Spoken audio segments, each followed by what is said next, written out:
पिछले 10 सालों में नरेंद्र मोदी जी ने चुने हुए अरबपतियों के लिए सरकार चलाई है। नाम आप जानते हो, सबसे बड़ा नाम अदानी जी। अदानी का नाम है। घर जाएंगे तो गूगल पे उनकी शेयर प्राइस जो है उसको देख लेना। जिस दिन नरेंद्र मोदी की सरकार आती है उस दिन के बाद अदानी की शेयर प्राइस बढ़ती जाती है, बढ़ती जाती है, बढ़ती जाती है।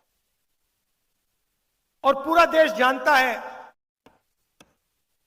कि इसको नरेंद्र मोदी की सरकार कहा जाता है, मगर सचमुच में यह अदानी की सरकार है।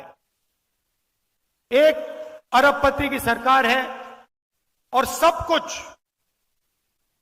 अदानी के लिए किया जाता है। महाराष्ट्र में आपका एयरपोर्ट, मुंबई का एयरपोर्ट था,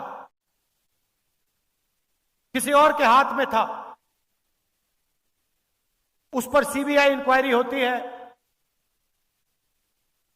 दबाव लगाया जाता है, धमकाया जाता है और जादू से कुछ ही दिन बाद वो एयरपोर्ट अदानी जी के हवाले कर देता है। सब इंक्वायरी बंद हो जाती है, सीबीआई शांत हो जाती है। अदानी जी महाराष्ट्र का सबसे बड़ा एयरपोर्ट चलाते हैं। और ये सिर्फ एयरपोर्ट के साथ नहीं हुआ है, ये पोर्ट्स के साथ हुआ है। हिंदुस्तान के सारे पोर्ट्स इनके हाथ में हैं।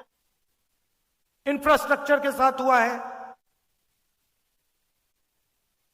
पुल बनते हैं, सड़कें बनती हैं, फायदा उन्हीं को जाता है। खदान उनकी, कोयला उनका, सोलर पावर उनका, विंड पावर उनका, बिजली उनकी, सारा का सारा अदानी जी के लिए। और 5-10 और होंगे। इससे हुआ क्या कि आज हिंदुस्तान में 22 ऐसे लोग हैं, 22, सिर्फ 22, जिनके पास उतना ही धन है जितना हिंदुस्तान के 70 करोड़ लोगों के पास। मतलब देखिए, 22 लोग, पहली लाइन में 22 लोग बैठे हैं। आप सोचिए, इतने लोगों के पास उतना ही धन है जितना हिंदुस्तान के 50% आबादी के हाथ में है। और 24 घंटा नरेंद्र मोदी जी कभी धर्म की बात करेंगे,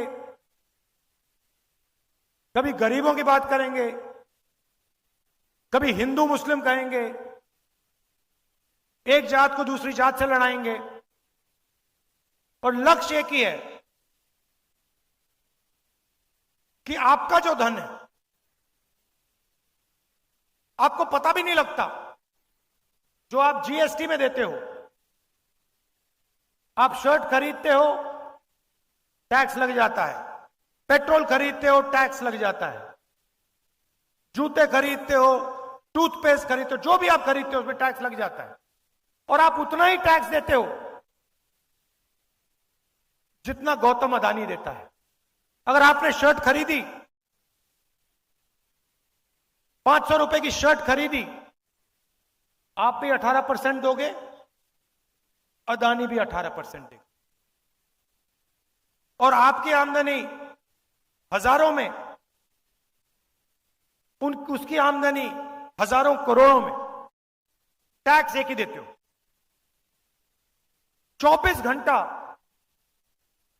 24 घंटा मीडिया प्रधानमंत्री का चेहरा टीवी पे दिखाता है।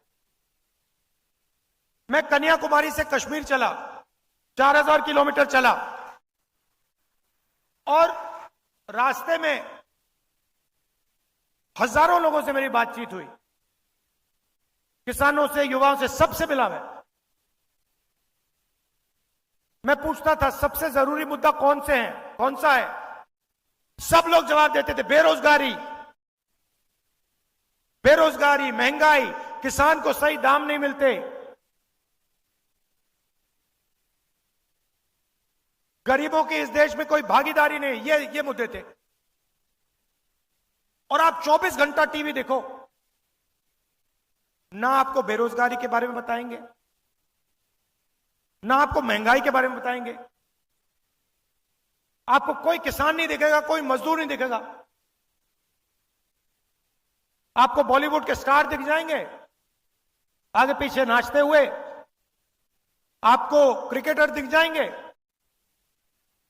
आपको नरेंद्र मोदी जी दिख जाएंगे, कभी वो आपको समुद्र के नीचे दिखेंगे पूजा करते हुए।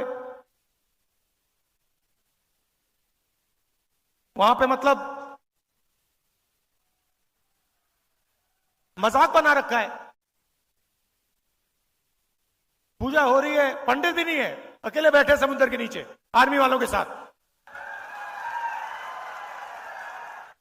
और फिर एकदम समुद्र से आसमान में जाएंगे, सी प्लेन में, हेलीकॉप्टर में, ऊपर से। कोविड आएगा, लाशों के ढेर पड़े हुए हैं, गंगा में लाखों लाश चल रही हैं, हजारों लाशें चल रही हैं, और प्रधानमंत्री कहते हैं भाइयों और बहनों थाली बजाओ।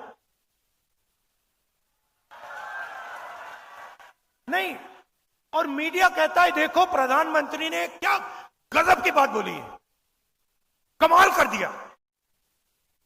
वहां पे सांस नहीं ली जा रही, लोग दम तोड़ रहे हैं, मर रहे हैं, वेंटिलेटर नहीं है, ऑक्सीजन नहीं है, मीडिया कह रही है देखो कमाल किया मोदी जी ने, थाली बजवा दी हिंदुस्तान से, मरते हुए हिंदुस्तान से थाली बजवा दी। उसके बाद कहते हैं भाइयों और बहनों मोबाइल फोन जलाओ, मोबाइल फोन की लाइट चलाओ, वो चला दी। फिर मीडिया कहता है देखो कमाल की बात की मोदी जी ने, हिंदुस्तान में सेल फोन की लाइटें जला दी। और बाकी दुनिया देख रही है, कह रही है ये क्या हो गया भाई। और कोई प्रधानमंत्री थाली नहीं बजवा रहा था, वो बचा रहे थे लोगों को, जान बचाने में लगे थे। तो मजाक सा बना रखा है,